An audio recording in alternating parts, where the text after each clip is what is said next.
The IOD has strongly criticised the extension to the government's mortgage guarantee scheme, Help to Buy. Why have we criticised the government? Quite simply, we think the UK housing market needs help to supply, not help to buy. What we need is radical reform of the planning system to drive up the number of properties available. That's the way to solve the problem in the UK housing market. It's on the supply side, it's not on the demand side.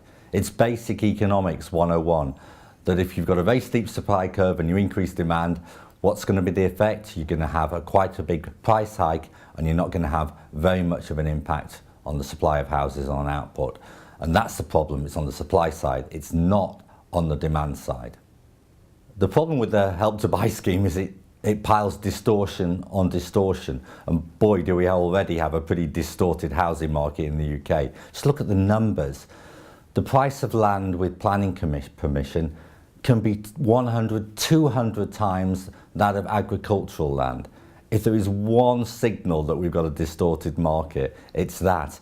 And what have we ended up with? We've got this ridiculous system where we've got 90% of the population living on 9% of the land. And we have the smallest, most expensive, densely populated housing stock in Europe.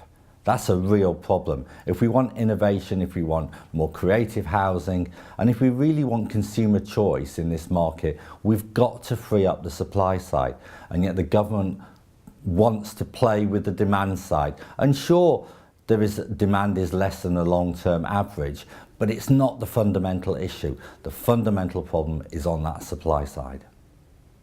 If we really want to help first-time buyers and we really want to help them get a rung on the housing ladder, then subsidising mortgages and helping them there isn't going to be a solution, because all it's going to do is push up the price of housing in the first place. If you're really going to help these people, you've got to look to the supply side and land prices.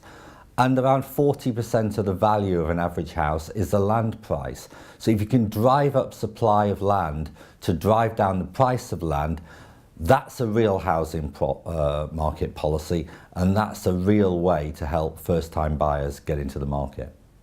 We have deeper concerns about this policy as well, and that is it could really get embedded for the long term. The government says it's a temporary measure and it's not meant to be permanent, but hey, income tax was introduced as a temporary measure and that's still with us, and look how long it took to get rid of mortgage interest relief during the 80s and 90s. And as this policy gets capitalised in house prices, it will also get embedded in the political system, and politicians and home buyers will be very nervous about removing it in the future because of the impact on house prices. And then we're in a situation where we really are going to struggle, and we're in a ridiculous position where we've got a housing market which needs radical reform on the supply side, is then being distorted even more on the demand side. Absolutely silly.